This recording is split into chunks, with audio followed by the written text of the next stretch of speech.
Good afternoon to you.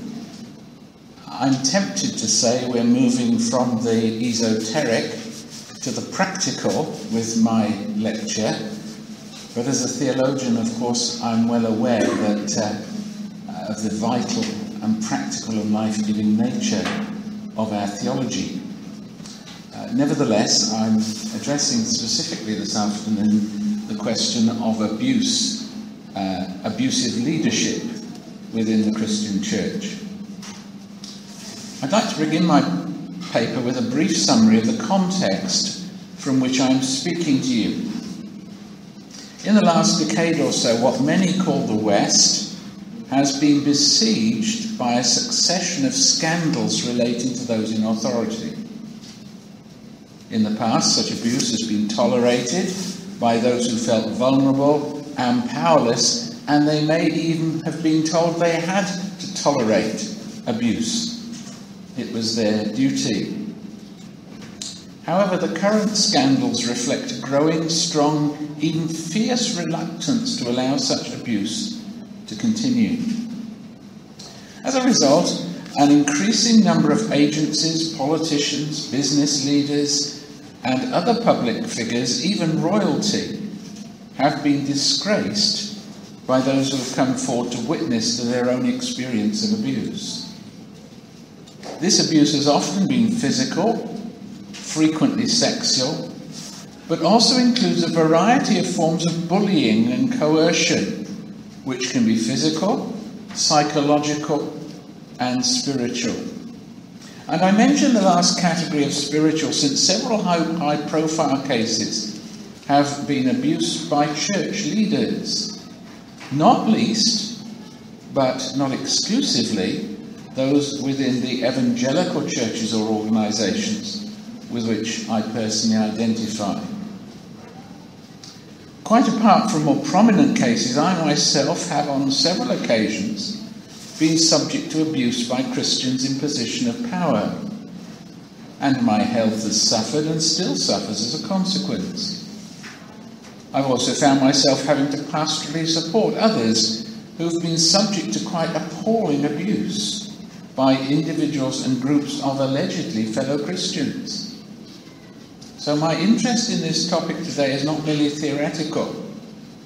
I'm only too aware of the pain, the suffering, the feelings of guilt, worthlessness and despair that such abuse causes, including, I am sure, some of you here today. Indeed, my reason for giving this paper in Tbilisi is that church life in Central and Eastern Europe, not least the Caucasus, has provided me with ample evidence to believe that the West is not an exception, but conforms to a universal rule. Simply put, Christians in authority worldwide often appear to abuse their authority and victimize those for whom they've been given a God-given duty of care as shepherds. So in this paper, I'd like to explore why abuse is so endemic within churches, especially church leadership, and offer some practical recommendations. First, I want to draw your attention to the fact that to speak about abuse of power by Christians in position of authority contradicts the teaching of the gospel and the practice of the early church. Put simply, it's a denial of the ethics of the kingdom of God. I have in mind especially Mark 8, 42 to 45, where we read, "You know that the rulers in this world lord it over their people, and officials flaunt their authority over those under them. But among you it'll be different. Whoever wants to be a leader among you must be your servant, and whoever wants to be first among you must be the slave of everyone else. For even the Son of Man came to not to be served, but to serve others, and to give his life as a ransom for many." Thus, Jesus made it very clear that true leadership is characterized by serving others, not, as he says, adopting secular standards and lording it over those for whom leaders are responsible. Jesus also makes this affirmation in the context of his own self-denying, self-giving ministry. The implication is that we might expect abuse in the secular world, but not within the church. The conduct of the earliest Christian leaders appears to have corresponded with the teaching and example of Jesus.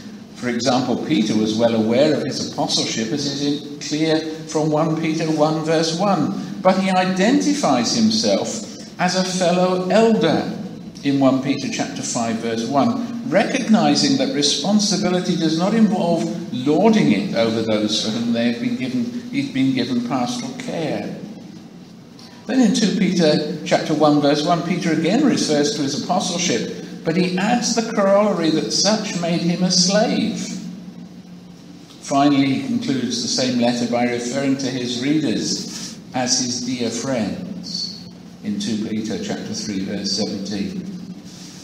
Similarly, John could speak of himself as your brother in Revelation chapter 1 verse 9 and refer to those for whom he was responsible with affection, my dear children, in 1 John 2, 1 and elsewhere.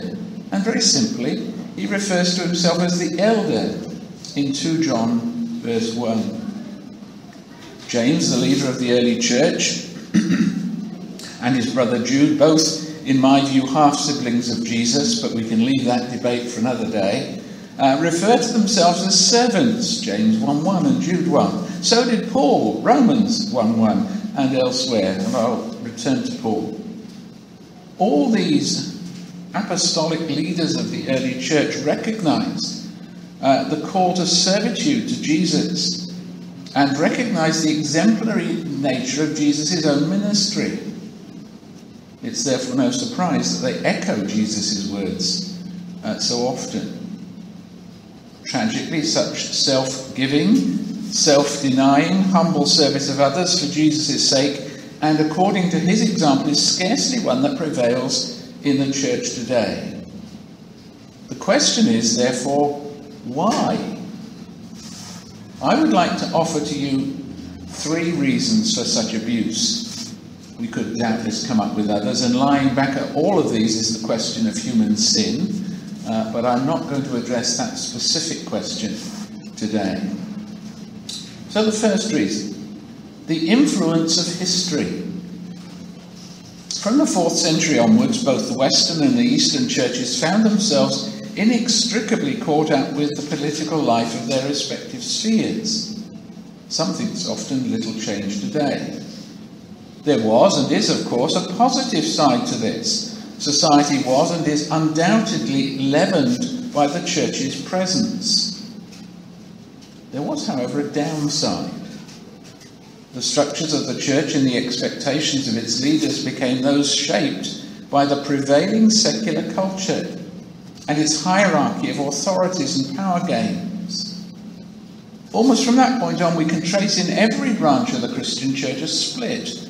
On the one hand, there were those who viewed the church as a career and a means to authority and power. On the other were those who distanced themselves from secular society so as to live gospel-inspired lives. And we can think back as far as the Desert Fathers. However, the outcome is that still today the church often copies the authority structures of secular power and authority.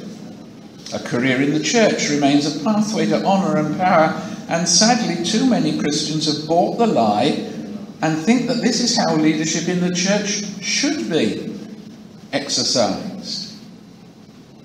Abuse is therefore inevitable, since power corrupts. Consequently, both individuals and institutions conduct themselves as lords, not servants, inevitably leaving a trail of destruction and ruined lives in their wake. So our historical context. Secondly, our social context. My point here is a slightly different one. Our current social contexts are shaped by our own culture and recent histories. The more I travel, the more I recognise that we are all shaped, sometimes indeed perhaps inevitably more than we realise, by the world in which we've been brought up. What we've come to regard as normal is often simply a reflection of the customary values and practices of our own cultures and subcultures. And some of these things we regard as normal are destructive of who we are. Almost always this involves abuse by those in power, and frequently our acquiescence in such abuse because of its apparent normality. In my own context in the United Kingdom, we have traditionally been taught by our elders, of course, to regard them as our elders and betters. This has been accompanied by the fact that, especially in the churches, many leaders have been educated in elite schools and in the universities of Oxford and Cambridge. As a result, an elite group of often self-serving individuals and institutions have been created. Can I say, I think I can justify my criticisms as a Cambridge graduate. But all too often we've accepted the propaganda that the elite have circulated, and it's become our worldview. Consequently, we've accepted abuse by the elite and not even recognised that we're being dehumanised by them. Happily, this situation is changing, and as the English phrase expresses it, the worm has turned. But now to the Caucasus. I've been travelling in the part of Europe that was formerly dominated by the Soviet Union for about 35 years. One thing stands out. Many of these countries are still infected, and I deliberately use that word, by a worldview that's been parented by those years under Soviet domination and probably grandparented by Tsarist Russia. Leadership, therefore, must be strong and authoritarian, whatever the cost to those over whom such authority is exercised.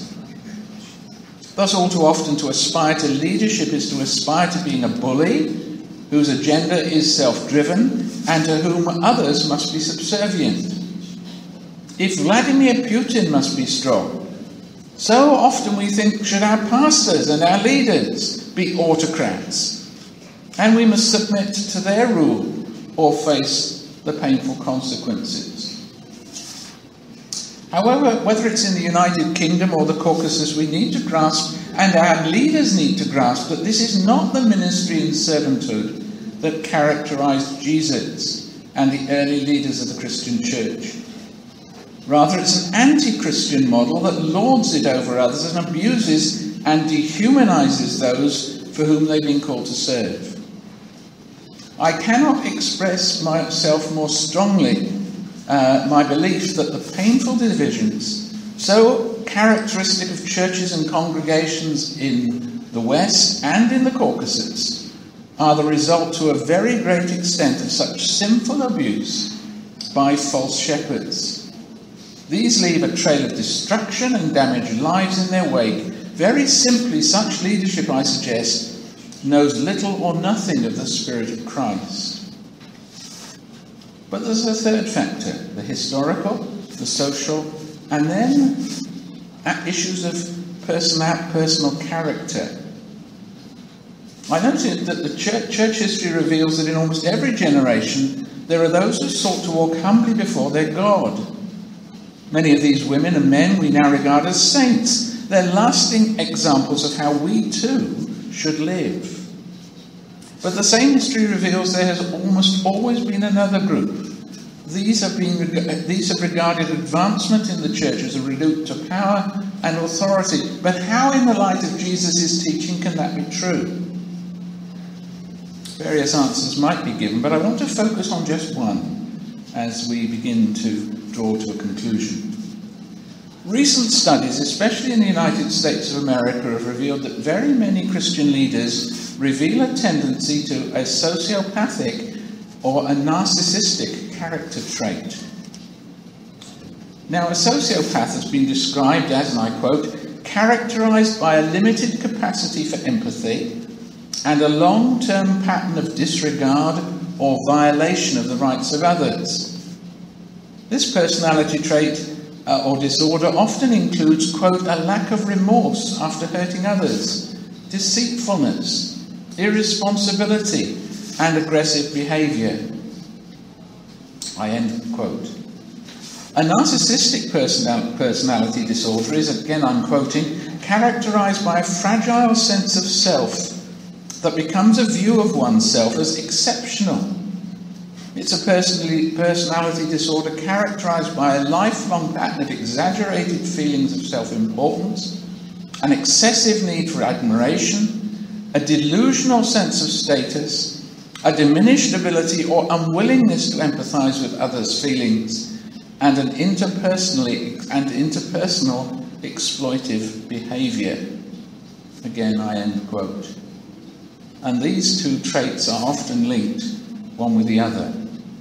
Now, I'm not here concerned about the various factors that psychologists apportion to the origins of these disorders. However, in simply listing these symptoms, I'm aware how often I've encountered people characterized by such traits in Christian leadership, almost always to my or other people's loss. Perhaps some of you too were surprised by how accurately these traits describe leaders that you know too, and only too well. How then can we explain the prevalence of such persons in Christian leadership? In my experience, two things stand out from the descriptions given above. The first is the reference to deceitfulness, and the second to exploitative behaviour. In my view, they come together in the person who presents themselves as amiable, charming, and they mask themselves, especially before those whose approval they need to gain or retain. Meanwhile, however, they abuse those whose approval they do not need. And tragically, in my experience, it is their very winsomeness with those they need to influence that means that when people complain about their conduct, their peers do not believe that they can possibly conduct themselves in that sort of way. And the peers therefore become part of a system that perpetrates abuse and marginalises and even criticises those who've made complaints of abuse. So to my concluding reflections. I've attempted in this short address to compare the experience we often have of authorities in the churches and Christian organisations with the example and teaching of Jesus and the early disciples. There is sometimes and very evidently a huge gulf between gospel teaching and practice and the leaders under whom we are so often called to suffer, literally. How should we respond? First of all, I think we need to open our Bibles. We need to allow ourselves, as in everything, to have our worldview and practice shaped by kingdom values. In this case, we need it to shape our understanding of authority within the church as that of those who serve as Jesus did. Secondly, in connection with this, we need to have a hard look at the historical and cultural factors that have shaped our worldview and practice, and reject those elements which run contrary to the gospel. Thirdly, individually, if we're ambitious for authority or see others who are, I think that often disqualifies us from Christian leadership. But if we have a heart to serve others or again see that in others, we may be being prepared for such leadership. However, with leadership comes the tendency to slip into worldly attitudes and practices. To avoid this regular self-examination, and individuals and groups of peers to whom we are accountable are invaluable, even essential. I've certainly valued such people myself. Fourthly, we should be alert to damaging character traits in ourselves and others. Not all such traits disqualify from leadership, but they must be monitored. As I look back over the years, I realise that, for example, the masks of sociopaths and narcissists that I have known did on occasion slip. This is almost inevitable. We cannot live a life of pretense 24/7. However, we tend to be charitable. We make allowances for the faults of others, as we should, because we know we're not perfect, but in doing so, we can often allow the abuser space to continue to abuse us and others, and to strengthen their power base. In my experience, we should give greater recognition to those moments when the masks slip and we glimpse something of the real person behind the mask. Fifthly, we should not be coerced into believing abusive leadership is okay. In 2 Corinthians 11 verse 20, Paul recognized the temptation of spiritual men and women to be coerced into believing the narrative given us by abusive false shepherds. He uses extremely strong language to describe those who apparently willingly suffer abuse. He refers to this as a form of slavery and to the propaganda of those who promote themselves while emotionally and physically abusing their disciples, devouring them, he says, to achieve their own ends. Finally, I address those who've suffered abuse. The first thing you need to know is that you're not alone. Secondly, when suffering abuse or coming to terms with it, you need faithful, understanding friends and supporters with whom you can openly share your pain and prayerfully help you work through it. It's not wise to face abuse alone, as the abuser will almost always find ways to control the situation to their advantage. Thirdly, be wise in taking steps to expose abuse. Again, this is best not done alone. I'm currently involved in a situation where I'm meeting with church authorities and one other person on behalf of someone who has been systematically abused by those in the highest authority within the UK. It's difficult for the church authorities to ignore the situation when there are witnesses to the discussions that are taking place. Well, at this point I must stop. Much else could have been said, but I must say this one thing in closing. If what I've shared reflects your own pain, please speak to a trusted friend or leader. You should not, you must not go forward in agony and distress alone.